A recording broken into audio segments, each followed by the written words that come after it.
Shalom. Selamat malam. Bagaimana kabar hari ini? Puji Tuhan, terima kasih. Seperti biasa, selamat datang. Saya mengucapkan selamat datang untuk kita semua, baik yang ada di sini maupun yang sementara melihat tayangan langsung dari acara kita dalam seminar nubuatan menyatakan pengharapan. Dan saya mau mengingatkan kembali, bagi kita yang belum mendaftar, hendaklah kita pergi ke bagian pendaftaran dan kita mendaftar, karena kita ada satu yang akan kita berikan di akhir daripada acara ini. Dan bagi setiap orang yang menyelesaikan dari awal hingga akhir selalu datang, dan bukan hanya itu, mengisi daripada pelajaran setiap malam, kami akan memberikan Alkitab secara gratis kepada Bapak Ibu. Dan malam ini ada pelajaran gratis yang akan diberikan setelah acara ini selesai. Dan apa yang akan datang? Topik yang akan datang adalah besok malam. Judul pembahasan kita adalah sayembara 100 juta rupiah, menemukan ayat misterius di Alkitab yang hilang. Jadi Alkitab ada satu misteri ayat di Alkitab yang hilang. Dan kira-kira apa itu? Dan kalau Bapak Ibu dapat menemukannya, kita akan memberikan 100 juta rupiah. Dan hari Kamis tidak ada pertemuan, karena kita ada acara yang namanya ulang tahun Kota Sragen. Dan hari Jumat, saya percaya ini adalah hari yang ditunggu-tunggu. Kenapa? Karena judul pembahasan kita pada hari Jumat adalah Antikristus diungkap bagian pertama. Ini satu topik yang begitu sangat populer di kalangan orang-orang Kristen.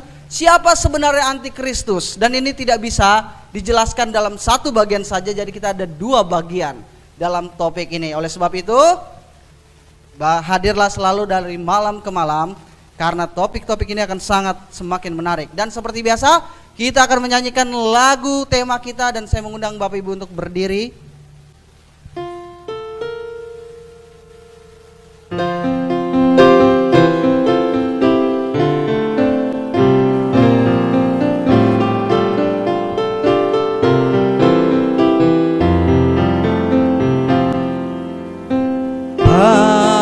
Pandanglah pada Yesus, lihat wajahnya yang mulia,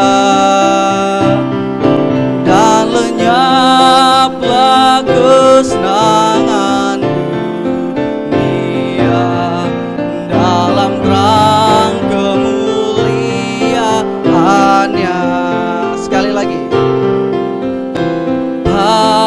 Pandanglah pada Yesus, lihat wajahnya yang mulia,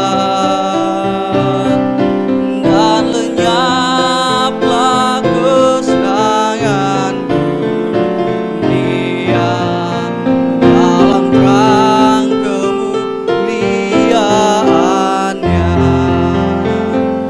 Kita berdoa. Tuhan yang baik yang bertahta dalam kerajaan surga, pada malam hari ini ya Tuhan, kami datang ke hadirat-Mu meminta kiranya Engkau memberikan Roh Kudus-Mu pada malam hari ini, ketika kami akan mempelajari dari setiap lembar akan firman-Mu. Biarlah Roh Kudus yang menjadi guru kami pada malam hari ini, sehingga kami dapat mengerti apa kehendak-Mu dalam kehidupan kami sepanjang di atas dunia ini. Berkati hamba-Mu secara khusus ya Tuhan, sembunyikan hamba-Mu di balik salib Kristus, sehingga hanya Kristus dan kebenaran saja yang terlihat, sehingga kami pulang, kami mendapatkan berkat yang berasal daripada surga. Terima kasih banyak Bapa, karena kami berdoa di dalam nama Yesus Tuhan dan Juru Selamat kami. Amin. Silakan duduk. Judul pembahasan kita pada malam hari ini adalah topik yang sangat dibenci setan. Sebelumnya, saya mau kasih satu hal. Judul ini benar-benar terjadi pada malam hari ini. Saya pernah bawakan judul topik ini di kota Klaten. Dan pada malam hari ini judul ini benar-benar terjadi. Kenapa? Karena tidak tahu kenapa, biasa kita set dengan sangat baik, tidak ada perubahan, tiba-tiba tak terjadi sesuatu, seperti sesuatu yang tidak terjadi. Dan akhirnya sepertinya setan tidak mau topik ini dibawakan. Dan bukan hanya itu juga terjadi pada laptop saya. Jadi saya percaya bahwa topik ini adalah sangat-sangat dibenci setan. Apakah Bapak Ibu siap untuk mendengarkan topiknya? Amin. Jadi, oke. Sepertinya tidak bekerja lagi. Memang ini. Ya, salah satu misteri yang paling tertua dan paling terkenal di dunia adalah kota Atlantis yang hilang. Sejak zaman kuno, orang-orang mencoba untuk mencari lokasi dari Atlantis yang banyak orang katakan bahwa itu terkubur atau terbenam karena terjadinya tsunami dan terjadinya gempa bumi. Dan bukan hanya itu, sampai hari ini tidak seorang pun dapat menemukan di mana letak daripada kota Atlantis yang tenggelam ini. Tetapi ini tidak menyurutkan berbagai teori tentang di mana sebenarnya kota Atlantis ini. Bahkan seorang ekspedisi yang berasal daripada Brazil mengatakan bahwa kota Atlantis yang tenggelam ini ada di Indonesia. Tetapi bukan hanya itu, ini didasari atas satu tulisan daripada Plato yang mengatakan bahwa ada satu peradaban tertinggi pada zaman itu yang dinamakan sebuah kota Atlantis. Dan seperti banyak orang, bahkan sejarawan dan bukan hanya sejarawan, penjelajah berusaha untuk mencari kota Atlantis ini di bawah laut, di Afrika Selatan, di pulau di bawah Yunani, dan bukan hanya itu, di Antartika juga diusahakan untuk mencari kota Atlantis ini. Tetapi Atlantis masih tetap menjadi misteri yang sukar untuk dipahami dan tidak terpecahkan. Dan malam hari ini ada misteri lain yang hilang dan bahkan lebih besar daripada kota Atlantis yang hilang ini. Faktanya ini bukanlah sebuah kota, tapi ini adalah sebuah tugu peringatan. Dan tugu ini berdiri di hadapan manusia dan semua orang sepertinya tidak melihat tugu peringatan ini. Alkitab katakan kepada kita bahwa seluruh dunia hampir disesatkan oleh setan. Dan faktanya Yesus berkata kepada kita di dalam Matius pasal yang ke-24 ayat yang ke-37. Saya berharap kita berbaca sama-sama. 1, 2, 3.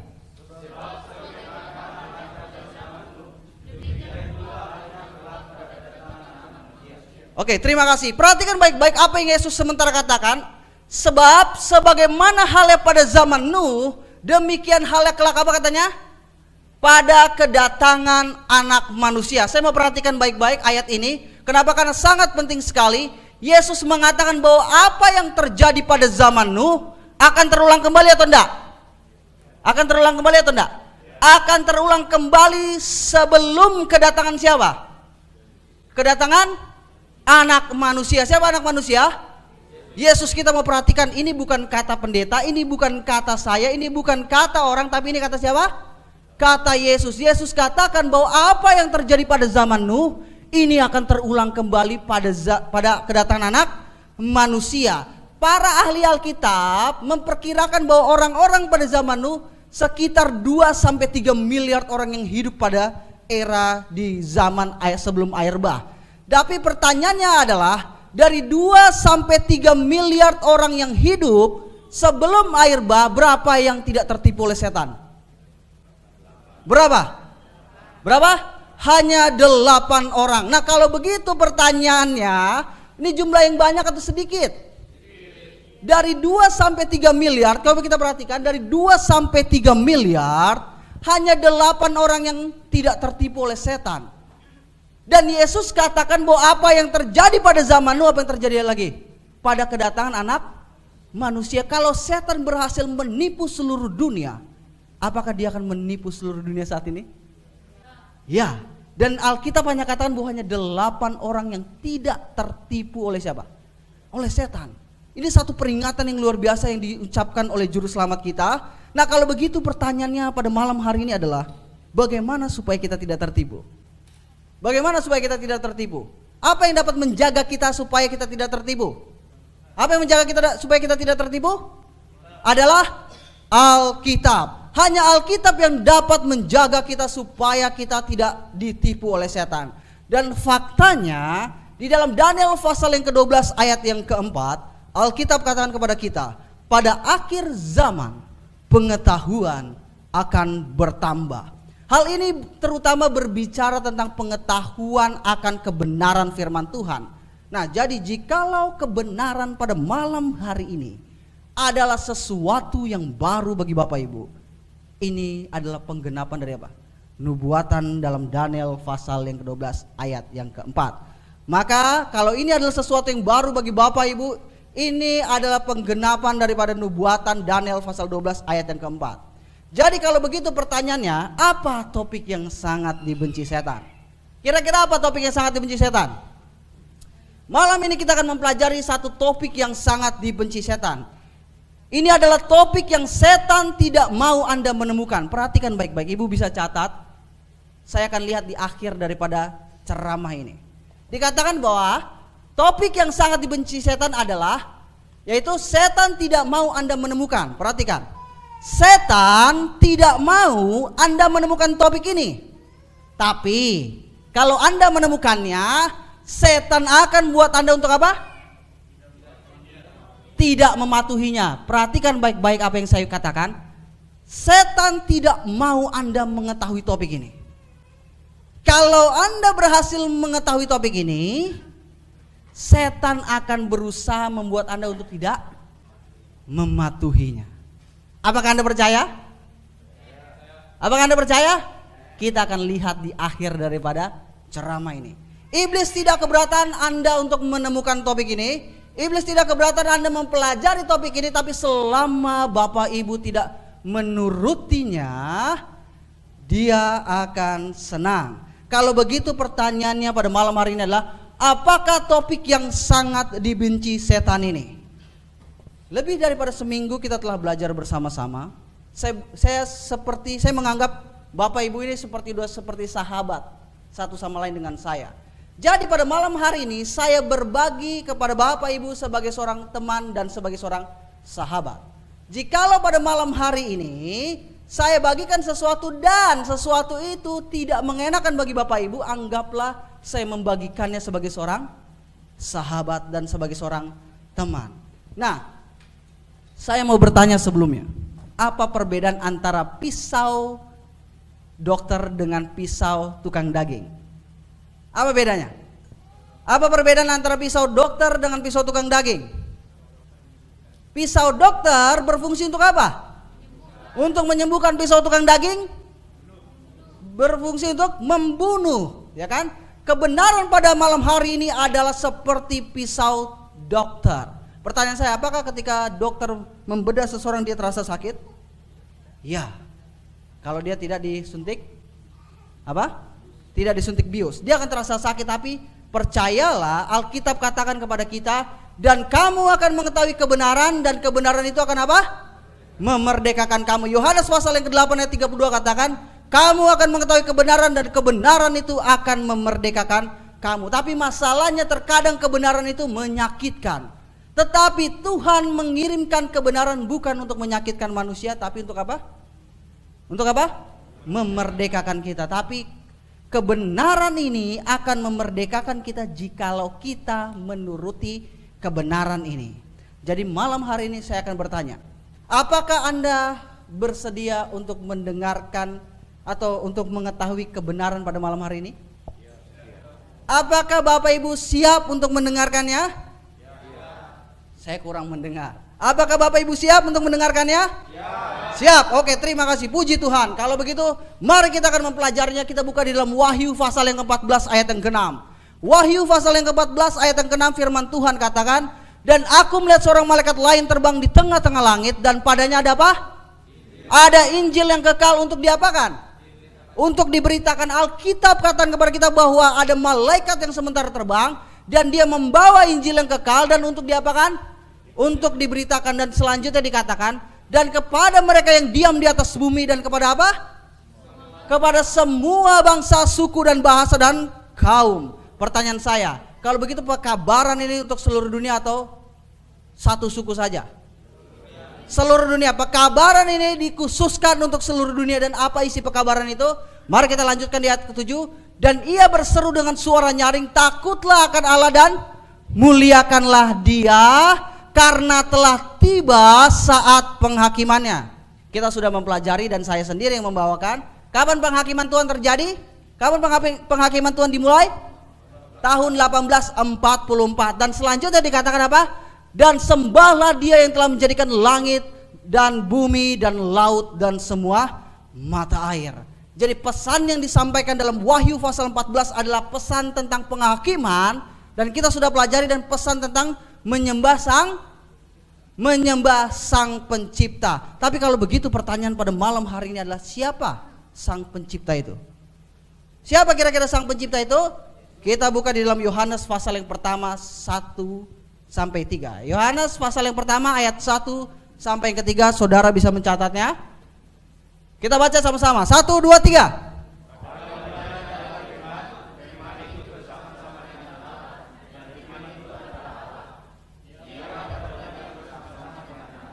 Oke, Alkitab katakan bahwa pada mulanya adalah firman. Firman itu bersama-sama dengan siapa? Allah, dan firman itu adalah Allah. Dan ia pada mulai bersama-sama dengan Allah. Perhatikan ayat yang ketiga, dikatakan segala sesuatu dijadikan oleh siapa? Oleh Dia, dan tanpa Dia tidak ada sesuatu pun yang telah jadi dari segala yang telah dijadikan. Pertanyaan saya, siapa firman itu? Yohanes 1 ayat 14 katakan bahwa firman itu telah menjadi manusia dan diam di antara kita, dan kita telah melihat kemuliaannya. Jadi siapa firman itu? Yesus. Jadi dengan kata lain, malaikat pertama dalam Wahyu pasal yang ke-14, sembahlah sang pencipta, artinya dengan kata lain sembahlah siapa? Sembahlah Yesus, karena Kolose 1 ayat 16 katakan segala sesuatu diciptakan oleh Yesus dan untuk Yesus sendiri. Nah, kalau begitu pertanyaan pada malam hari ini, kenapa Yesus layak untuk disembah? Kenapa Yesus layak untuk disembah? Kita buka di dalam Wahyu pasal yang keempat ayat yang ke-11.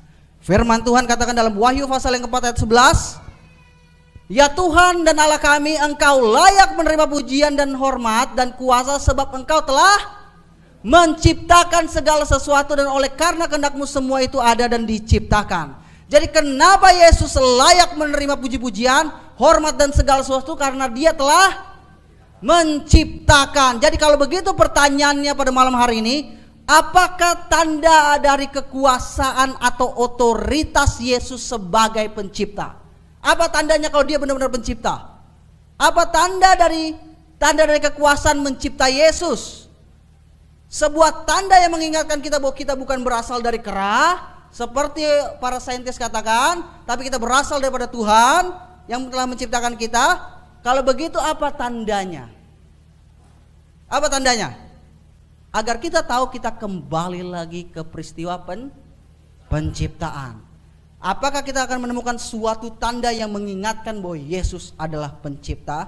Kita kembali di dalam Kejadian pasal yang kedua ayat 1 sampai 3. Bapak Ibu bisa mencatat ya. Kejadian pasal yang kedua ayat 1 sampai 3. Firman Tuhan katakan demikian. Demikianlah diselesaikan langit dan bumi dan segala isinya. Ayat yang berikutnya dikatakan, ketika Allah pada hari ke-7 telah menyelesaikan pekerjaan yang dibuatnya itu, berhentilah Ia pada hari yang ke-7 dari segala pekerjaan yang telah dibuatnya itu. Perhatikan baik-baik. Apa yang Tuhan lakukan pada hari ke-7?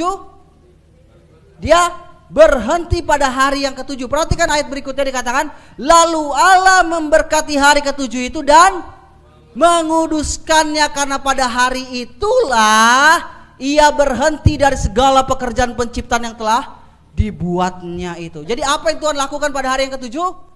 Dia berhenti, terus kemudian apa yang dilakukan? Dia memberkati dan Dia menyucikan. Dengan kata lain, Dia menentukan untuk satu maksud atau tujuan yang suci.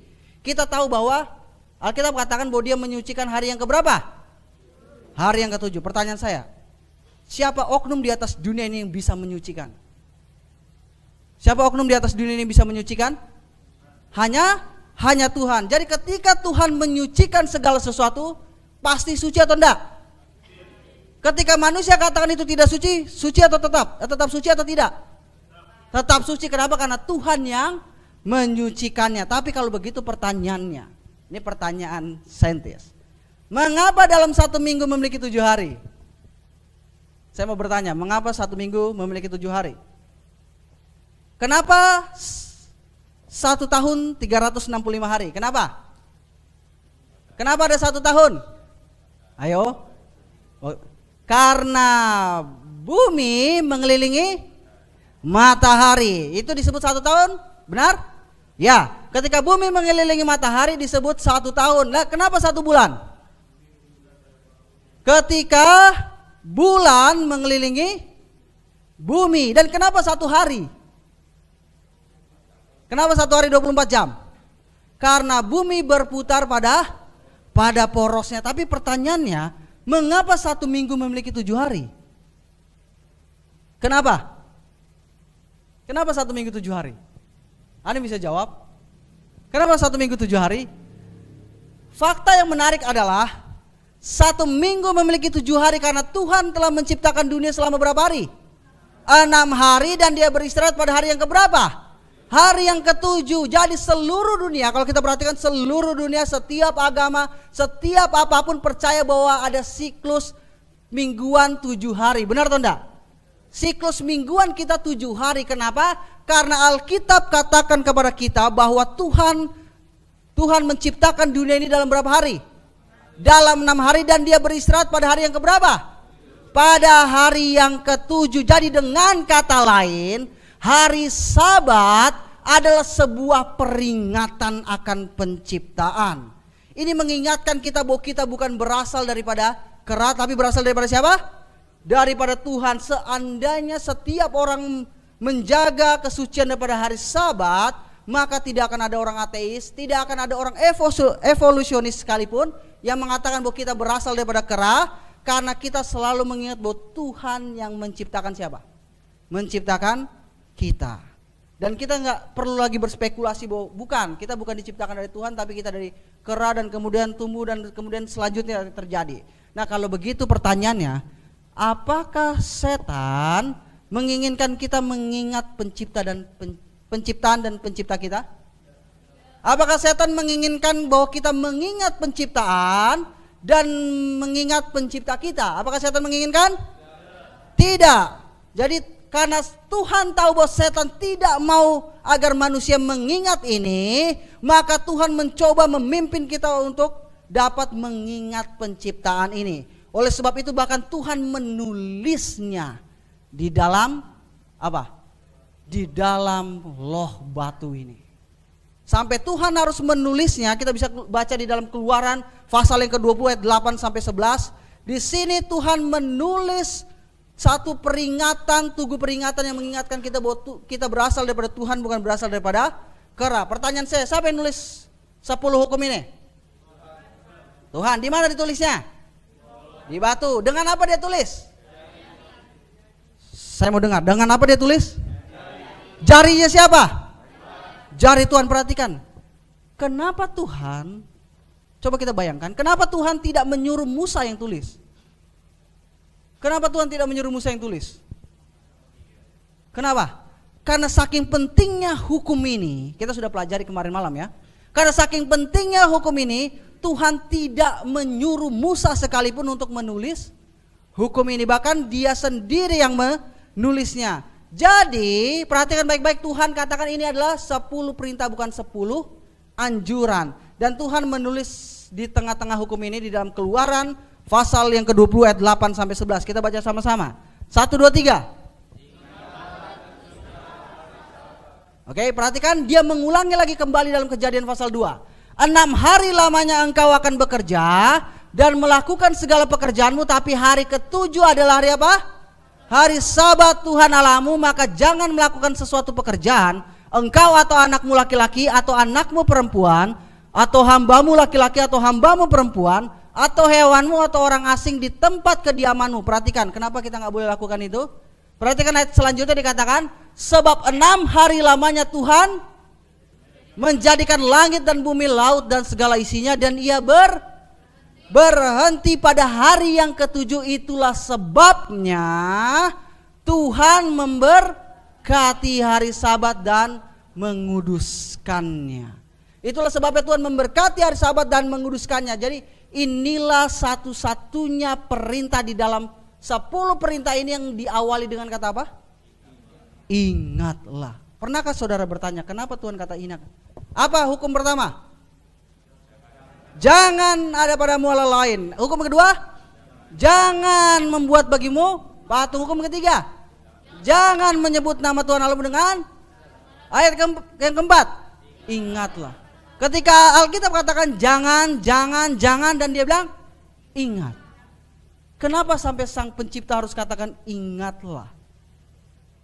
Kenapa? Karena Tuhan Maha tahu bahwa manusia akan melupakannya. Perhatikan baik-baik, kapan 10 hukum ini diturunkan? Kapan 10 hukum ini diberikan? Di Gunung Sinai, diberikan kepada siapa? Musa. Tapi perhatikan, Tuhan katakan ingatlah. Oke, saya akan kasih contoh supaya kita mengerti. Ada yang tahu ulang tahun saya? Kenapa tidak tahu ulang tahun saya? Kenapa? Karena tidak dikasih tahu. Nah, sekarang saya akan kasih tahu. Ulang tahun saya tanggal 9 Juni. Jadi sebelum acara ini selesai, ulang tahun saya. Ya kalau Bapak Ibu mau kasih hadiah nggak apa-apa. Ya.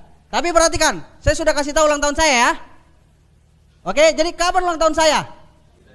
9 Juni. Jadi kalau ketika saya katakan ingatlah ulang tahun saya, saudara bisa mengingat? Apa? Kapan ulang tahun saya? 9 Juni. Ya, ketika Tuhan katakan dalam 10 hukum ini ingatlah, artinya dia sudah katakan terlebih dahulu atau dia baru katakan? Dia sudah katakan sebelumnya atau dia baru katakan pada waktu diberikan ke Musa? Hah? Dia sudah kasih terlebih dahulu. Kenapa? Di mana? Kejadian pasal yang kedua ayat 1 sampai 3. Kalau dia tidak beritahukan terlebih dahulu, dia tidak mungkin katakan ingatlah. Kenapa? Karena dia sudah kasih tahu. Jadi hari Sabat ada terlebih dahulu, jauh sebelum apa? Musa. Kenapa? Karena ini awal penciptaan sendiri. Jadi Sabat adalah pengingat daripada pertama penciptaan. Bisa dilihat di dalam Keluaran 20 ayat 8 sampai 11. Dan Sabat adalah pengingat dari keselamatan. Yehezkiel 20 ayat 12 sampai yang ke-20. Nah, kalau begitu pertanyaannya, siapa yang menciptakan hari Sabat? Siapa yang menciptakan hari Sabat? Kita perhatikan baik-baik ayatnya. Saudara bisa mencatatnya. Matius 12 ayat 8. Karena anak manusia adalah Tuhan atas hari Sabat. Markus 2 ayat 28. Jadi anak manusia adalah juga Tuhan atas hari Sabat. Lukas 6 ayat 5. Anak manusia adalah Tuhan atas hari Sabat. Siapa anak manusia? Yesus. Jadi kalau dengan kata lain, Yesus adalah Tuhan atas hari Sabat. Yesus adalah Tuhan atas hari Sabat. Jadi Yesus adalah Tuhan atas hari Sabat. Ini ditekankan di dalam perjanjian baru. Kalau begitu pertanyaannya, mungkin orang berkata, bukankah Sabat hanya untuk orang Yahudi? Orang-orang katakan, bukankah Sabat untuk orang Yahudi? Coba kita perhatikan apa yang Yesus katakan di dalam Markus pasal yang kedua ayat yang ke-27. Saudara bisa mencatatnya. Perhatikan baik-baik Markus 2 ayat yang ke-27, firman Tuhan katakan, hari Sabat diadakan untuk orang Yahudi dan bukan untuk orang Yahudi untuk hari Sabat. Benar kata-kata seperti ini? Apa yang kita tulis di dalam Alkitab? Hari Sabat diadakan untuk siapa? Manusia. Pertanyaan saya, Bapak, Ibu dan saya ini manusia atau bukan? Hah? Manusia. Apakah Tuhan katakan hari Sabat diadakan untuk orang Yahudi? Tidak, tapi Yesus katakan apa? Hari Sabat diadakan untuk siapa? Manusia. Jadi kalau Bapak, Ibu dan saya adalah manusia, hari Sabat diberikan untuk siapa? Untuk kita. Perhatikan di awal yang saya bilang. Setan mau saudara mengetahuinya. Setan tidak mau saudara mengetahui, tapi kalau saudara sudah tahu, setan tidak mau saudara menurutinya. Perhatikan baik-baik. Jadi Sabat bukan secara khusus diberikan kepada siapa? Orang Yahudi, tapi Sabat diberikan secara khusus kepada siapa? Manusia. Jadi Sabat bukanlah untuk orang Yahudi saja, tapi untuk seluruh manusia. Jadi kalau ada yang katakan Sabat itu orang Yahudi saja, itu hanyalah pemikiran manusia, karena Alkitab tidak katakan demikian. Itu hanya pemikiran manusia. Kenapa? Karena Sabat tidak pernah diberikan secara khusus hanya kepada orang Yahudi saja. Kalau begitu pertanyaannya pada malam hari ini adalah, kapan pertama kali hari Sabat diadakan untuk manusia? Kapan pertama kali hari Sabat diadakan untuk manusia? Kita kembali lagi ke proses apa? Penciptaan. Nah, pertanyaan saya, berapa banyak orang Yahudi di penciptaan? Tidak ada, bahkan satu orang pun tidak ada orang Yahudi. Nah, kalau begitu hari Sabat diberikan memang benar seperti yang Yesus katakan, bahwa untuk manusia, bukan hanya untuk orang Yahudi. Dan kalau kita perhatikan ada dua lembaga yang Tuhan berikan kepada manusia. Pertama hari Sabat dan berikutnya adalah pernikahan, ya kan? Sabat dan pernikahan. Jadi Sabat dan pernikahan. Banyak orang katakan bahwa Sabat hanya untuk orang Yahudi. Tapi saya tidak pernah katakan, tidak pernah mendengar orang katakan pernikahan untuk orang Yahudi. Pernah ada yang dengar pernikahan untuk orang Yahudi? Siapa yang menikah di sini? Siapa yang sudah menikah? Nah, kalau Bapak Ibu katakan Sabat untuk orang Yahudi, artinya pernikahan juga untuk orang Yahudi. Jadi kalau begitu Bapak Ibu adalah orang Yahudi karena Bapak Ibu sudah menikah. Jadi perhatikan baik-baik bahwa Sabat dan pernikahan tidak pernah diberikan untuk orang Yahudi, tapi untuk siapa? Manusia. Ini adalah dua lembaga yang Adam bawa setelah manusia jatuh ke dalam dosa. Dia bawa keluar dari Taman Eden dan ini masih ada sampai saat ini. Jadi hari Sabat dan pernikahan diberikan untuk manusia sebagai satu berkat bagi manusia. Jadi hari Sabat adalah tanda kita menunjukkan kasih kepada siapa? Kepada Tuhan. Dan pernikahan adalah tanda kita menunjukkan kasih kepada siapa? Manusia. Itulah Yesus katakan apa? Kasihilah sesamamu manusia seperti dirimu sendiri, dan kasihlah Tuhan Allahmu dengan segenap hatimu. Inilah hukum yang terutama dan yang paling utama. Kenapa? Karena dua lembaga ini melambangkan dua hal itu. Kasih kepada Tuhan melalui hari Sabat, kasih kepada manusia melalui pernikahan.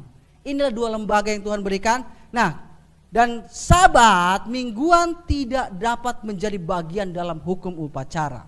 Kenapa? Karena Sabat dilembagakan bahkan sebelum adanya dosa. Jadi Sabat mingguan bukanlah bagian daripada hukum upacara karena ini tidak dilembagakan jauh sebelum adanya dosa itu sendiri. Bahkan di Galatia pasal yang ketiga ayat 19, ketika dosa masuk barulah ditambahkan hukum upacara. Inilah kenapa harus ada hukum upacara, karena dosa masuk. Tapi hari Sabat sebelum atau sesudah dosa? Sebelum, karena Kejadian pasal yang kedua dan dosa Kejadian pasal yang ketiga. Jadi ada dua lembaga sakral yang Tuhan berikan, yaitu Sabat dan pernikahan. Dan kalau begitu pertanyaan, apa yang iblis lakukan terhadap dua lembaga ini? Apa yang setan lakukan terhadap dua lembaga ini? Kalau kita perhatikan, setan merusak dua lembaga ini. Benar atau tidak? Separuh daripada pernikahan di atas dunia kebanyakan berakhir dengan apa? Perceraian. Dan bahkan bukan hanya itu, orang malas lagi menikah. Kenapa? Mereka lebih suka kumpul kebo dalam bahasa Indonesia. Ya atau enggak? Mereka lebih suka kumpul kebo tanpa harus yang namanya terikat satu sama lain. Ini terjadi. Apakah setan merusak pernikahan? Iya, dan bahkan kita tahu bahwa 2 tahun yang lalu terjadi apa? 1 tahun yang lalu terjadi pernikahan sesama jenis. Apakah pernikahan dirusak sama setan? Ya, dan apa yang terjadi dengan hari Sabat? Seluruh dunia melupakan hari Sabat. Lihat, dua lembaga ini setan hancurkan. Jadi kalau begitu, topik yang sangat dibenci setan adalah hari Sabat. Setan tidak mau Anda mendengar ini, tapi kalau Anda terpaksa sudah mendengarnya, setan tidak mau Anda mengikutinya. Kita akan lihat di akhir daripada ini. Jadi inilah topik yang sangat dibenci setan. Setan tidak mau Anda menghormati hari Sabat. Kalau begitu pertanyaannya pada malam hari ini adalah, hari manakah yang merupakan hari Sabat yang sesungguhnya sesuai dengan Alkitab?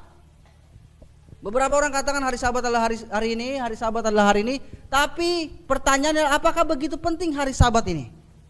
Apakah begitu penting hari Sabat ini? Ya, hari Sabat ini begitu penting. Kalau tidak penting, tidak mungkin Tuhan menulisnya di tengah-tengah hukumnya. Benar atau enggak? Bahkan menggunakan apa? Jari tangannya sendiri.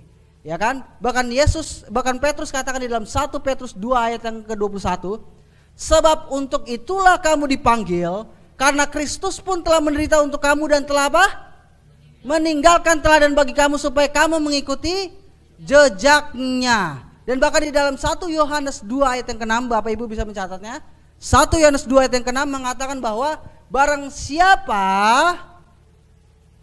yang berkata bahwa dia mengenal dia harus hidup seperti Kristus telah hidup. Jadi apa yang Yesus lakukan di atas dunia ini, kita harus apa? Mengikuti jejaknya. Itulah sebabnya kita disebut sebagai apa? pengikut Kristus. Kenapa kita disebut pengikut Kristus? Karena kita mengikuti siapa? Mengikuti Yesus, bukan mengikuti yang lain. Jadi apa yang Yesus lakukan kita ikuti, benar atau enggak? Kita setuju sampai di sini? Apa yang Yesus lakukan kita harus mengikuti? Kalau kita tidak mengikuti, kita pengikuti Yesus atau enggak? Jangan pernah katakan kita pengikuti Yesus. Kenapa? Karena kita tidak mengikuti apa yang Yesus teladankan bagi kita. Perhatikan apa yang Yesus lakukan pada masa dia hidup. Kita buka di dalam Lukas pasal yang keempat ayat yang ke-16. Lukas pasal yang keempat ayat 16, kita baca sama-sama. 1, 2, 3.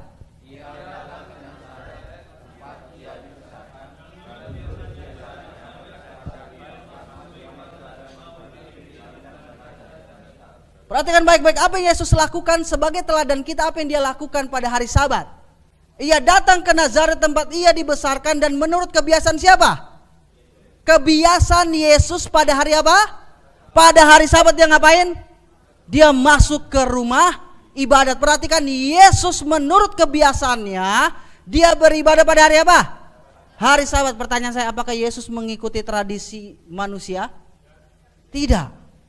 Yesus tidak pernah mengikuti tradisi manusia. Jadi hari apa yang Yesus pelihara dan Yesus beribadah? Hari apa? Hari Sabat. Dan dia berkata kepada kita pada malam hari ini, jika engkau mengasihi aku, turutilah segala perintah-perintahku. Yesus katakan, jikalau kita mengasihi Yesus, kita akan menuruti segala perintah-perintahnya. Dan bahkan Yakobus katakan di dalam Yakobus 2 ayat yang ke-10, sebab barang siapa menuruti seluruh hukum itu, tetapi apa? Tetapi mengabaikan satu bagian daripadanya, ia bersalah terhadap seluruhnya. Firman Tuhan katakan kalau kita ngikutin seluruhnya tapi satu saja yang kita tinggalkan, kita bersalah terhadap seluruhnya. Jadi setan tidak peduli berapa hukum yang saudara lakukan, tetapi kalau saudara satu saja tidak dituruti, itu sudah menghancurkan apa katanya? Seluruhnya. Jadi coba pertimbangkan pertanyaan berikut. Hari yang manakah yang merupakan hari Sabat yang sesungguhnya sesuai dengan Alkitab? Hari yang manakah yang merupakan hari Sabat yang sesungguhnya sesuai Alkitab? Hari mana? Kita akan lihat. Hari apa sesuai? Saudara mau jawaban dari mana? Dari Alkitab atau dari saya? Dari Alkitab, tapi sebelumnya kita berdoa sekali lagi. Tuhan yang baik yang bertata dalam kerajaan surga, kami akan melihat apa yang firman-Mu katakan Tuhan, dan kami akan melihat apa yang Yesus perintahkan kepada kami, dan kami mau menurutinya karena kami mengasihi Yesus yang telah memberikan semuanya dalam kehidupan kami. Berkati kami ya Tuhan, biarlah Roh Kudus-Mu tetap di sini, jauhkan daripada roh-roh yang lain yang tidak suka ya Tuhan, sehingga kami dapat fokus dengan apa yang firman-Mu katakan. Terima kasih banyak Bapa. Penuhi kami dengan Roh Kudus-Mu karena kami berdoa di dalam nama Yesus Tuhan Juru Selamat kami. Amin. Perhatikan baik-baik. Hari manakah yang merupakan hari Sabat yang sesungguhnya sesuai dengan Alkitab? Saya punya satu pertanyaan.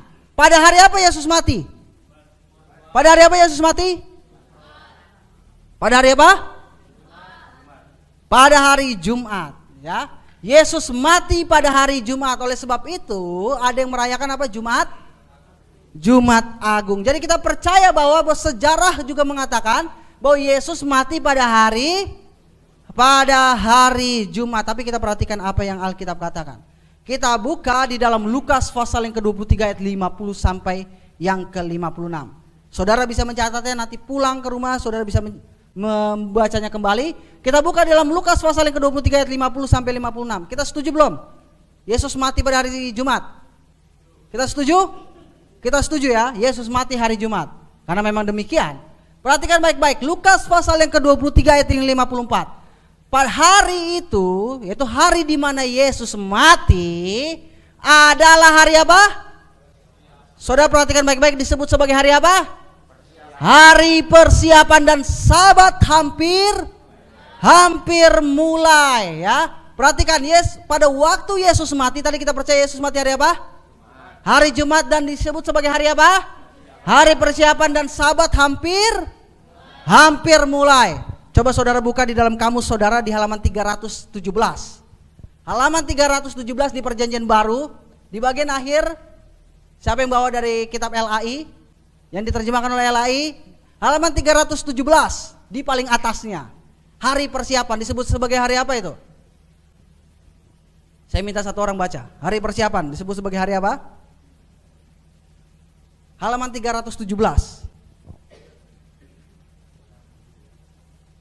Coba buka kamus Alkitabnya. Kamus Alkitabnya, baca kuat-kuat. Hari persiapan disebut sebagai hari apa? Baca kuat-kuat, saya minta satu orang baca kuat-kuat.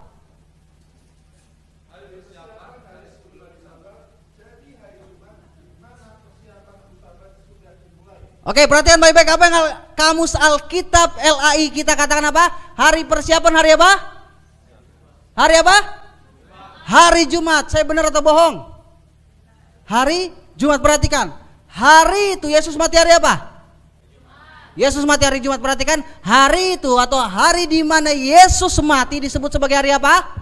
Hari persiapan. Dan menurut kamus daripada Alkitab, hari persiapan hari apa? Hari Jumat. Sesuai. Perhatikan, dan Sabat hampir mulai. Perhatikan ayat berikutnya, dikatakan di 55. Dan perempuan-perempuan yang datang bersama-sama dengan Yesus dari Galilea ikut serta, dan mereka melihat kubur itu dan bagaimana mayatnya dibaringkan. Dan ayat selanjutnya dikatakan, dan setelah pulang mereka menyediakan rempah-rempah dan minyak mur, dan pada hari Sabat mereka beristirahat menurut apa? Menurut hukum Taurat. Hukum keberapa ini? Hukum keempat. Di situ kita lihat bahwa di hukum keempat itu berhari Sabat adalah hari Sabat, hari ketujuh adalah hari Sabat Tuhan Allahmu. Jadi di sini kita lihat bahwa pada waktu itu pengikut Yesus beristirahat pada hari apa? Hari Sabat. Perhatikan baik-baik. Jadi kalau begitu, Sabat Alkitab adalah hari setelah hari Jumat.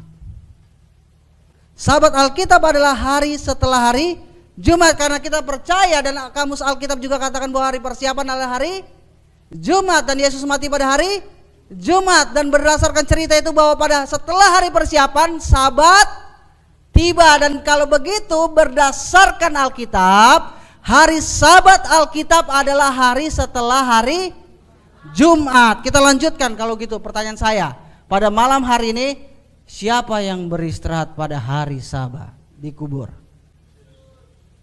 Apa yang Yesus lakukan di Kejadian pasal yang kedua? Setelah Tuhan menciptakan dunia ini dalam 6 hari, dia ngapain? Beristirahat. Setelah Yesus menyelesaikan rencana penebusan, apa yang Yesus lakukan? Dia beristirahat di hari apa? Sabat. Bahkan Yesus menuruti apa yang dia sendiri katakan. Sebab 6 hari lamanya dia bekerja, dan pada hari Sabat dia berhenti.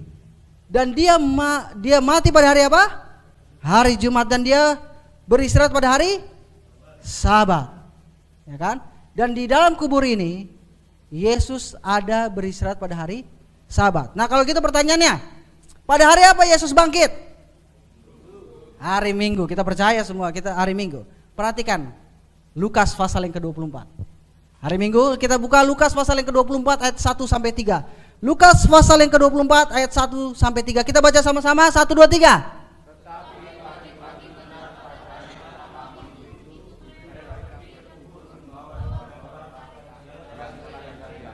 Perhatikan, tetapi pada pagi-pagi benar, pada hari apa? Ini waktu Yesus bangkit atau enggak? Ini waktu Yesus bangkit. Semua perempuan-perempuan itu datang ke kubur Yesus, ya atau enggak? Menurut ceritanya, pada waktu itu, hari itu disebut sebagai hari apa? Hari pertama minggu itu. Dan kita tahu bahwa itu jatuh pada hari apa? Hari Minggu. Oleh sebab itu banyak orang merayakan Minggu Paskah, benar? Ini yang terjadi. Jadi ayat selanjutnya katakan, mereka mendapati batu sudah terguling dari kubur itu, dan setelah masuk mereka tidak menemukan mayat Tuhan Yesus. Ini kejadiannya pada hari apa? Hari Minggu, ya kan? Jadi di sini kita melihat bahwa Alkitab mengatakan hari pertama sebagai hari apa? hari Minggu, dan hari ketujuh sebagai hari Sabat. Kita perhatikan baik-baik apa yang Alkitab katakan kepada kita. Jadi ini selaras semua dengan sejarah. Jadi hari Sabtu adalah hari ketujuh dan hari Minggu adalah hari pertama. Benar atau enggak? Benar atau enggak? Alkitab kata Yesus bangkit pada hari apa? Hari Minggu. Dan hari Minggu disebut Alkitab sebagai hari apa? Hari pertama minggu itu. Jadi kalau hari Minggu adalah hari pertama, hari ketujuh hari apa? Minggu, Senin, Selasa, Rabu, Kamis, Jumat, dan Sabtu. Perhatikan, kalau begitu hari Jumat adalah hari persiapan. Yesus mati, dan hari Sabat atau hari Sabtu Yesus di mana?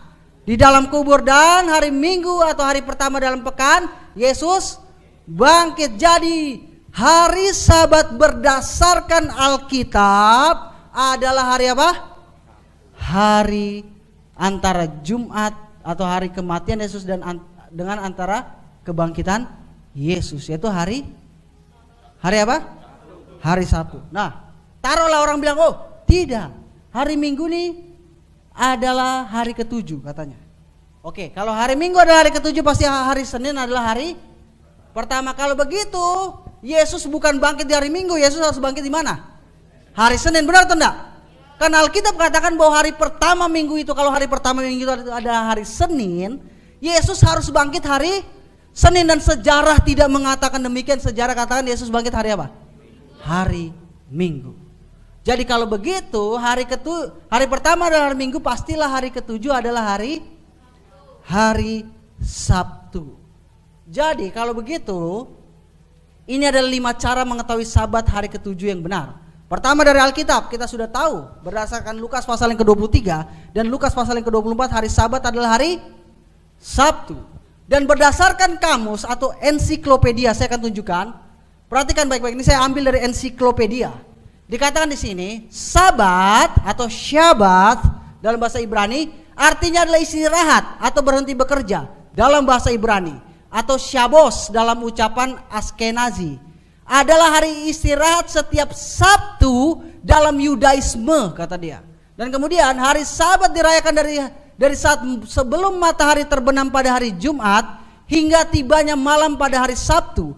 Perayaan ini dilakukan oleh banyak orang Yahudi dengan berbagai tingkatan keterlibatan dalam Yudaisme.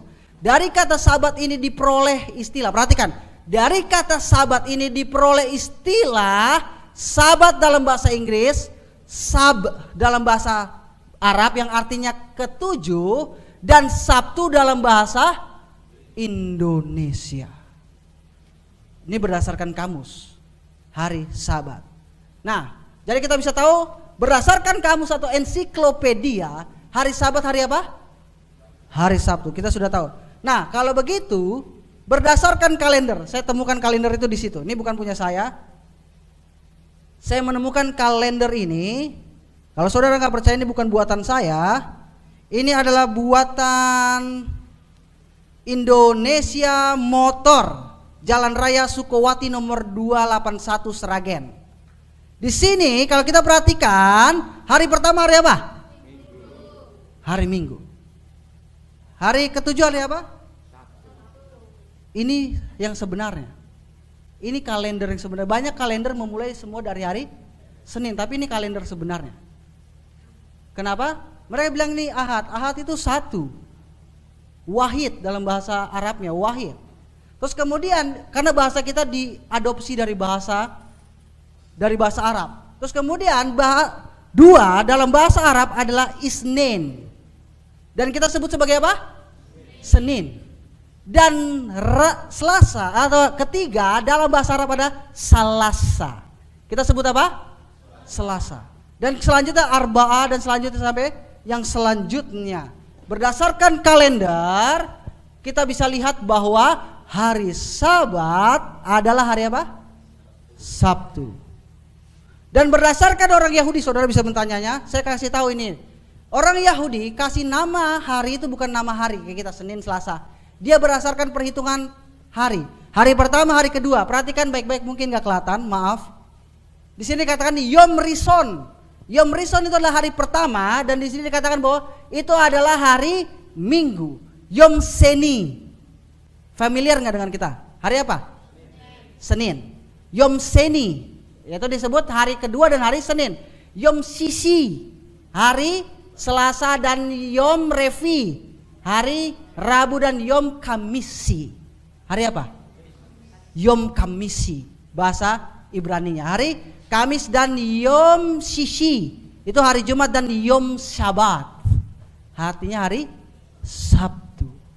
Dan seluruh, kalau saudara bisa bertanya siapa yang pernah ke Yerusalem, saudara tanyakan orang yang pernah ke Yerusalem, pasti mereka akan sebutkan hari Sabat Yahudi adalah hari Sabtu. Saya membawakan apa yang firman Tuhan katakan, dan saya proof semua berdasarkan apa yang kita tahu. Dan dari bahasa-bahasa dunia kita bisa lihat. Kita sudah lihat Alkitab katakan hari Sabat adalah hari Sabtu. Berdasarkan kamus kita lihat bahwa hari Sabat adalah hari Sabtu. Dan berdasarkan kalender kita bisa lihat hari ketujuh adalah hari Sabtu. Dan berdasarkan orang Yahudi kita bisa lihat hari ketujuh adalah hari Sabtu, Sabat, Sabtu, ya kan? Dan bahasa-bahasa dunia, perhatikan baik-baik bahasa dunia. Ada lebih dari 140 bahasa hari ketujuh dalam minggu disebut Syabat. Saudara bisa tanya, ini saya lihat dalam bahasa Greka itu Shabbaton, dalam bahasa Spanyol itu adalah Sabado, Portugis Sabado, Italia Sabato, Prancis Samedi, Jerman Samtak, Rusia Sabato, Polish Sobota, Persia itu Syambin, Hindia ada Zombat, dan Arab adalah Asyabit. Dan Indonesia kita adalah Sabtu. Dan saya suka kenapa? Karena ini adalah kependekan dari Sabtu, Sabat Tuhan. Apakah ini kebetulan? Apakah ini kebetulan? Semua bahasa di dunia hari ketujuh selalu ucapannya hampir sama. Apakah ini kebetulan? Perhatikan, saya bilang di awal, setan tidak mau topik ini Anda dengar, tapi kalau Anda terpaksa dengar, setan tidak mau Anda menurutinya. Jadi, hari apa hari Sabat? Sabtu. Hari Sabtu. Dan disebut sebagai Sabat Tuhan. Tapi banyak orang bilang, apakah ada ayat Alkitab yang memerintahkan kita untuk menyucikan hari Minggu untuk menghormati kebangkitan Kristus? Tidak ada sama sekali. Besok penjelasannya, tidak ada sama sekali yang menyuruh kita untuk menyucikan hari Minggu untuk menghormati kebangkitan Kristus. Tidak ada satu ayat pun di dalam Alkitab yang mengatakannya. Dan bagaimana kita dapat menghormati Tuhan dengan tidak menurutinya? Kalau kita baca di dalam Roma pasal yang ke-6 ayat 3 dan 4, Paulus menggambarkan kebangkitan Kristus itu seperti baptisan. Ya, kita dikubur dalam kematiannya dan kita bangkit pada waktu Yesus bangkit. Jadi inilah yang sebenarnya daripada itu sendiri. Dan banyak orang katakan, kami tidak di bawah hukum tetapi di bawah kasih karunia. Perhatikan apa yang Paulus katakan. Paulus katakan di dalam Roma pasal yang ke-6 ayat 14, sebab kamu tidak akan dikuasai lagi oleh dosa, karena kamu tidak berada di mana? Di bawah hukum Taurat, tapi di bawah kasih karunia. Tapi perhatikan ayat berikutnya, dikatakan, Paulus katakan ayat berikutnya, jadi bagaimana? Kata Paulus, apakah kita akan berbuat dosa karena kita tidak berada di bawah hukum Taurat, tapi di bawah kasih karunia? Apa katanya? Sekali-kali tidak. Sekalipun kita di bawah kasih karunia, itu tidak memperbolehkan kita atau tidak mengizinkan kita untuk melanggar apa? Hukum Tuhan sekalipun. Dan Alkitab katakan kepada kita dalam Pengkhotbah 12 ayat 13. Perhatikan. Akhir kata dari segala yang didengar ialah takutlah akan Allah dan berpeganglah pada perintah-perintahnya. Karena ini adalah kewajiban setiap orang. Saya sudah melihat muka Bapak Ibu sedikit berbeda. Saya ingatkan kembali lagi, saya menyampaikan ini sebagai seorang sahabat. Dan saya berharap setelah peristiwa ini kita tetap bersahabat.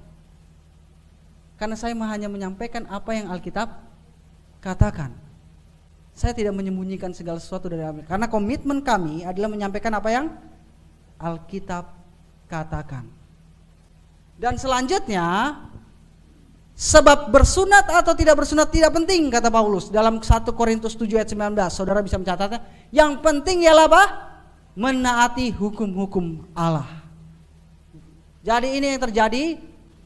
Bahkan dikatakan dalam 1 Yohanes 2 ayat 3 dan 4, Dan inilah tandanya bahwa kita mengenal Allah. Kalau kita merasa bahwa kita mengenal Allah, yaitu jikalau kita menuruti apa? Perintah-perintahnya. Barang siapa berkata aku mengenal dia, tetapi tidak menuruti perintahnya, ia adalah seorang pendusta dan di dalam dia tidak ada kebenaran. Alkitab sangat jelas. Bahkan Yohanes yang disebut sebagai Yohanes kekasih, dia katakan kalau ada orang bilang dia kenal Tuhan, tapi dia tidak menuruti perintahnya, dia adalah seorang pendusta.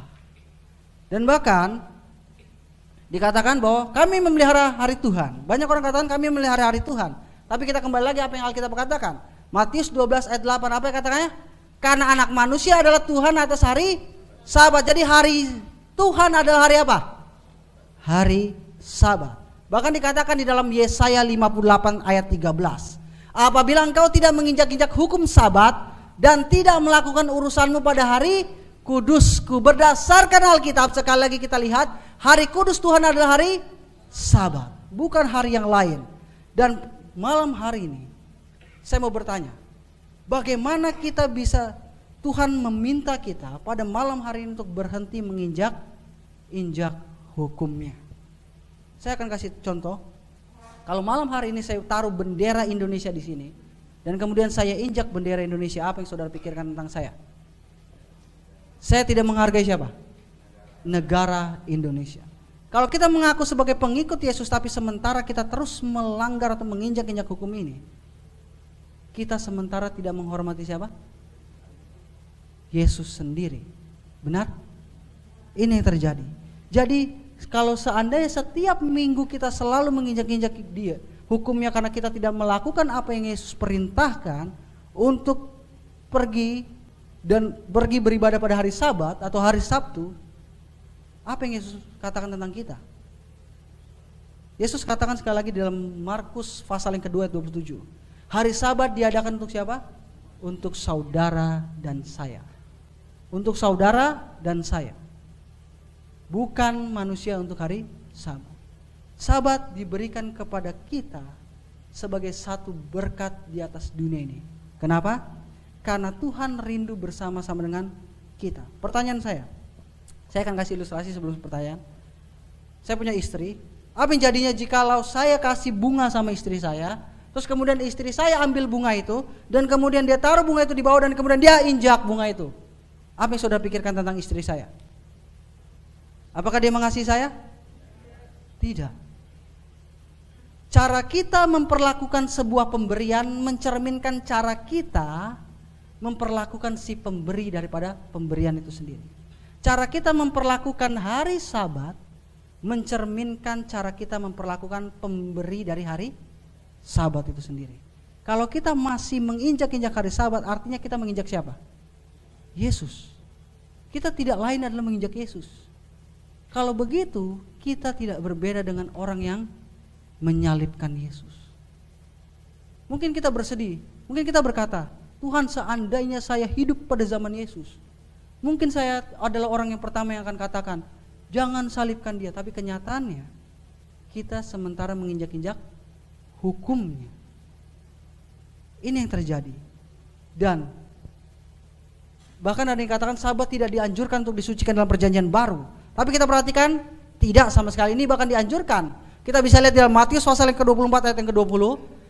Dikatakan dalam Matius pasal yang ke-24 ayat 20, berdoalah supaya pada waktu kamu melarikan diri itu jangan jatuh pada musim dingin dan jangan jatuh pada hari Sabat. Ini Yesus katakan dalam Matius pasal yang ke-24, berbicara tentang apa yang akan terjadi pada bait suci di Yerusalem, bahwa ketika tentara Roma mengepung kota tersebut, biarlah kamu berdoa supaya jangan jatuh pada hari Sabat. Ini terjadi pada tahun 70 Masehi. Artinya dengan kata lain, Yesus mengharapkan para pengikutnya untuk tetap menyucikan Sabat 40 tahun setelah kebangkitannya.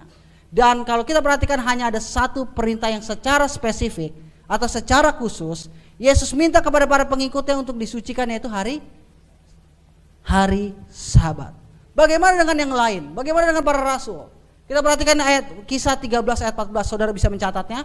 Kisah 13 ayat 14. Dari Perga mereka melanjutkan perjalanan mereka, lalu tiba di Antioquia di Pisida. Pada hari Sabat mereka pergi kemana?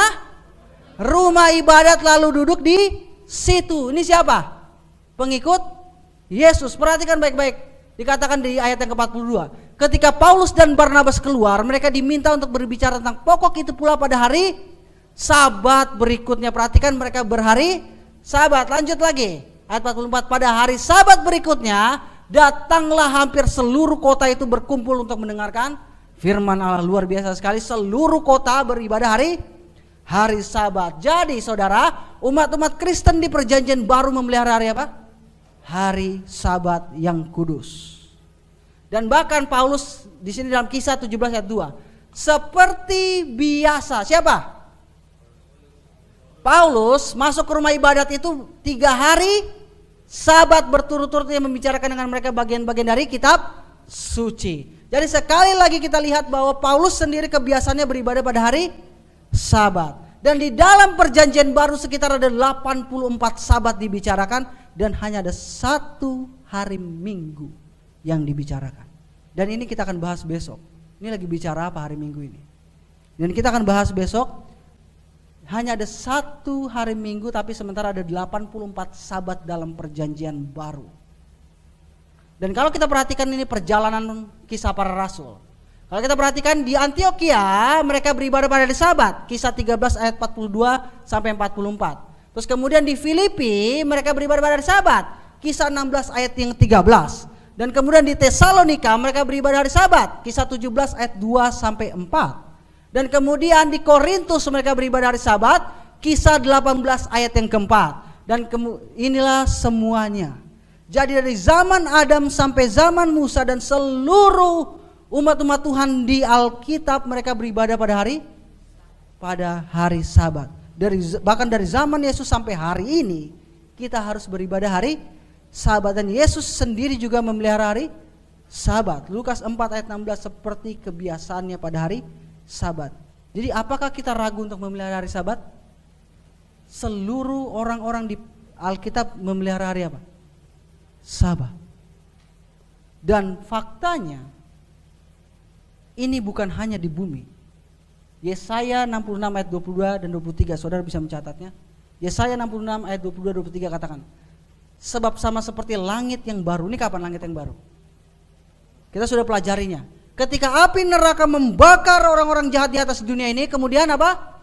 Dunia ini dibersihkan oleh api neraka, dan kemudian Tuhan menciptakan langit yang baru dan bumi yang baru, terdapat dalam Wahyu pasal yang ke-21. Dan perhatikan apa yang Alkitab bilang. Pada waktu langit dan baru dan bumi yang baru itu jadi kembali, dikatakan apa?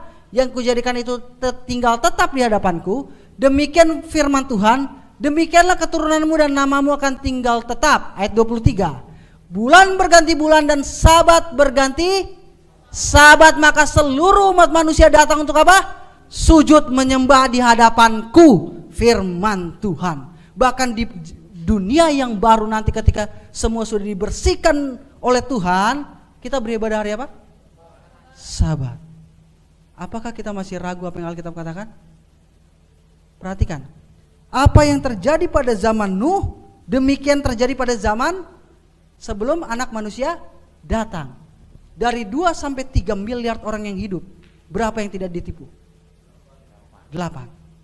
Dan Yesus katakan kalau itu terjadi pada zaman Nuh, itu akan terjadi pula pada sebelum kedatangannya yang kedua kali. Apakah saudara sudah melihat bahwa seluruh dunia ditipu? Hah? Seluruh dunia sementara ditipu oleh setan. Kalau kita tidak beralaskan apa yang firman Tuhan katakan, seperti yang Yesus katakan, seluruh dunia ditipu oleh setan. Nah, kalau begitu pertanyaannya, siapa yang merubah hari Sabat? Siapa yang merubah hari Sabat? Terlalu sangat tidak enak jikalau ini dibahas cuma satu kata.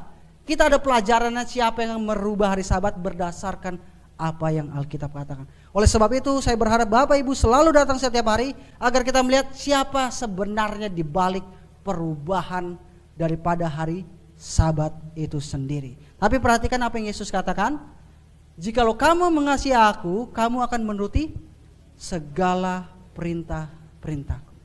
Jikalau saudara dan saya mengasihi Yesus, saudara dan saya akan apa? Menuruti perintah-perintahku. Sekarang saya balik. Jikalau saya dan saudara tidak mengasihi Yesus, maka saya tidak menuruti segala perintah-perintah Yesus. Sekali lagi, tanda kita mengasihi Yesus adalah menuruti perintah-perintah. Kalau kita memang benar mengasihi Yesus, kita akan menuruti perintah-perintahnya. Jadi saudaraku, Yesus memiliki hari spesial yang Dia akan berikan kepada kita, yaitu hari Sabat atau hari Sabtu. Dan Dia rindu bertemu dengan kita pada hari Sabtu ini. Saya akan ilustrasikan demikian. Apa yang ada di sini? Apa yang ada di sini? Air warna apa? Putih. Ketika Tuhan menjadikan langit dan bumi, hari pertama Dia jadikan. Benar? Terus kemudian di hari kedua Dia jadikan.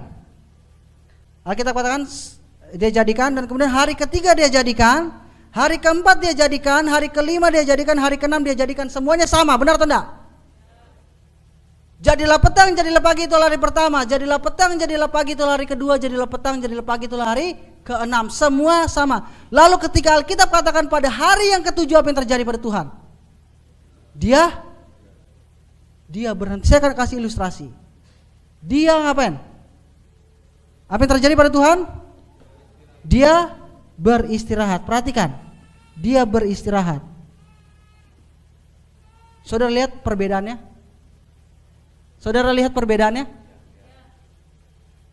Saya hanya mengilustrasikan. Ini hari pertama, hari kedua, ketiga, keempat, kelima, dan keenam. Pada hari Sabat Dia beristirahat. Kita lihat perbedaannya. Terus kemudian apa yang Dia lakukan? Dia memberkati. Ini hal yang kedua. Dia memberkati. Saudara lihat, berubah, beda. Dan apa yang Dia lakukan pada berikutnya? Dia menyucikan. Saudara lihat perbedaannya. Hari pertama sampai hari yang keenam tidak ada berkat spesial yang Yesus berikan. Benar atau enggak? Tapi ketika hari Sabat, apa yang Yesus katakan? Dia beristirahat, Dia memberkati, dan Dia menyucikan. Pertanyaan saya, ketika saya meminum berkat ini, anggaplah ini berkat. Saya minum. Apa rasanya? Pada hari yang kedua sama? Pada hari yang ketiga sama? Keempat? Kelima? Keenam? Apa yang terjadi ketika saya menyicipkan hari yang ketujuh?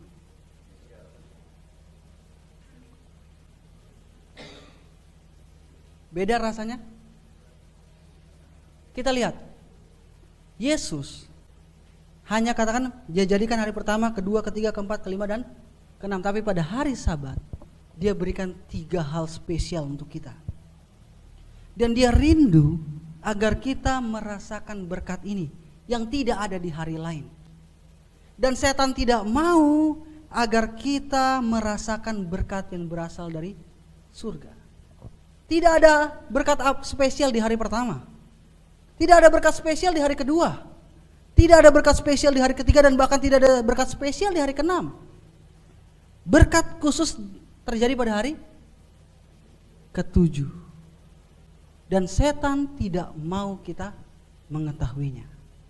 Ini adalah satu tugu peringatan yang ada di hadapan kita yang dunia melupakannya. Malam hari ini saya akan lain untuk berbicara. Saya minta seluruh orang-orang yang ada di sini semua mata tertutup dan semua kepala tertunduk. Sementara musik dimainkan, semua mata tertutup dan semua kepala tertunduk. Perhatikan baik-baik. Semua mata tertunduk dan semua kepala tertunduk. Semua mata tertutup dan semua kepala tertunduk. Yesus telah memanggil kita pada malam hari ini. Yesus rindu agar kita merasakan berkat yang Dia ingin sampaikan. Pada malam hari ini saudara telah mendengar suaranya. Suara yang memanggil kita, jikalau engkau mengasihi aku, turutilah segala perintah-perintahku. Yesus rindu kita menjawab pernyataan Yesus pada malam hari ini. Siapa yang benar-benar mengasihi Yesus pada malam hari ini, saya akan buat satu panggilan pada malam hari ini. Siapa yang benar-benar mengasihi Yesus pada malam hari ini dan rindu untuk menyucikan hari Sabat, satu hari di mana Yesus ingin bertemu dengan saudara dan saya mengundang saudara untuk berdiri. Siapa yang rindu untuk menyucikan hari Sabat sebagai tanda bahwa saudara mengasihi Yesus, saya mengundang saudara untuk berdiri. Satu komitmen yang saudara buat pada malam hari ini, surga akan mencatatnya bahwa saudara benar-benar berkomitmen karena saudara mengasihi Yesus. Sekali lagi saya membuat panggilan, jika pada malam hari ini ada di antara saudara-saudara yang pada malam hari ini ingin menyatakan kasih saudara kepada Yesus, karena Yesus telah memberikan segalanya bagi hidup saudara dan saya, dan rindu menyatakan melalui penurutan dan menyucikan hari Sabat, saya mengundang Bapak Ibu untuk berdiri. Yang benar-benar rindu untuk menyucikan hari Sabat dan beribadah pada hari Sabat, saya mengundang Bapak Ibu untuk berdiri. Dan panggilan kedua pada malam hari ini adalah, barang siapa yang sementara tahu bahwa Yesus meminta kita untuk beribadah pada hari Sabat, tetapi masih bergumul pada malam hari ini, saya rindu juga mengundang Bapak Ibu yang sementara bergumul untuk berdiri, agar saya dapat mendoakan sehingga Ibu dapat diberikan kekuatan berasal dari surga untuk dapat menuruti perintah Tuhan. Jikalau ada pada malam hari ini yang sementara masih bergumul, Tuhan, saya tahu ini benar, tapi saya masih bergumul, entah dalam pekerjaan, entah dalam lingkungan, entah dalam apapun, saya mengundang Bapak Ibu untuk berdiri agar saya dapat mendoakan pada malam hari ini. Malam hari ini Yesus sementara melihat komitmen kita. Yesus tahu isi hati kita. Yesus mengerti kehidupan kita, dan Yesus rindu memberikan berkat yang tidak kita dapatkan di hari yang lain. Yesus katakan, jikalau engkau mengasihi aku, kamu akan menuruti segala perintah-perintahku.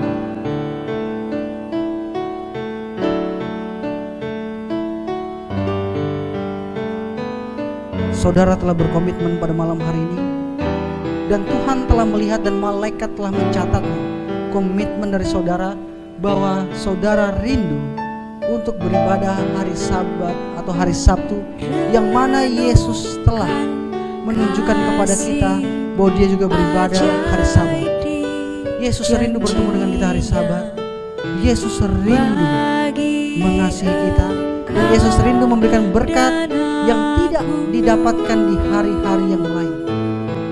Dan terima kasih untuk komitmen yang saudara buat. Saya percaya saudara sementara bergumul untuk membuat komitmen ini, tapi percayalah, Tuhan selalu bersama dengan kita.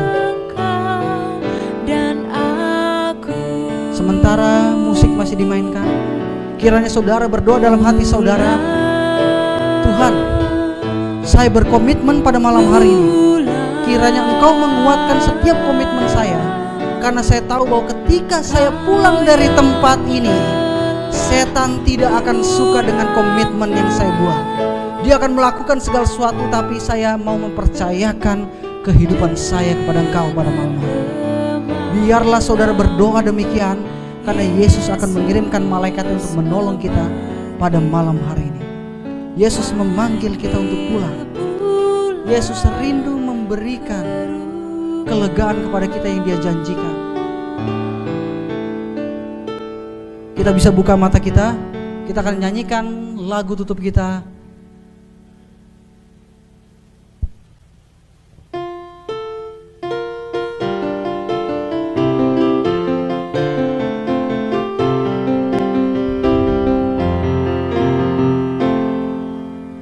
Kalau serta Tuhan kita hendak jalan, disinarkannya mulia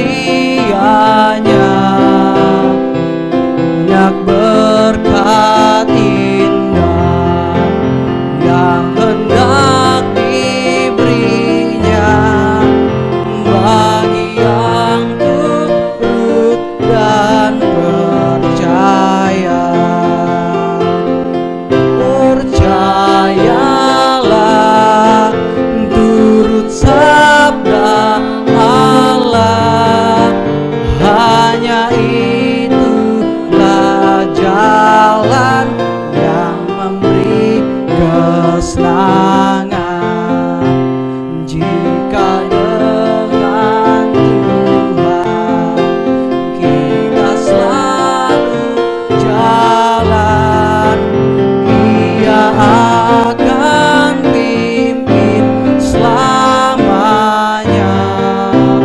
dalam negeri mulia, tempat disedianya bagi yang turut dan percaya. Percayalah turut sabda Allah, hanya itulah jalan yang memberi kesenangan. Kita berdoa. Tuhan yang baik yang bertata dalam kerajaan surga, terima kasih ya Tuhan, melalui firman-Mu kami diberitahu bahwa hari Sabat adalah hari Sabtu, di mana Engkau pergi ke rumah ibadat pada waktu itu, dan seluruh para pengikut-Mu juga melakukan demikian. Tuhan, Engkau melihat daripada tahta-Mu yang di surga. Pada malam hari ini kami berkomitmen untuk menyucikan hari Sabat karena kami mengasihi Engkau ya Tuhan. Berkati ketika kami akan pulang Tuhan, karena kami tahu bahwa setan tidak akan suka dengan komitmen yang kami buat. Biarlah Engkau beserta dengan malaikat-malaikat-Mu selalu bersama-sama dengan kami. Dan berkati juga sementara ada yang bergumul di antara kami pada malam hari ini untuk menyucikan Sabat. Kami tahu bahwa hari Sabat adalah hari Sabtu, dan kami juga tahu bahwa Engkau rindu agar kami beribadah pada hari Sabat. Tapi biarlah Engkau memenangkan hati kami ya Tuhan. Biarlah Engkau menguatkan kami untuk dapat beribadah dan memberikan kasih kami kepada Engkau melalui penurutan kami. Berkati ketika kami akan pulang ya Tuhan, karena kami berdoa di dalam nama Yesus Tuhan dan Juru Selamat kami. Amin.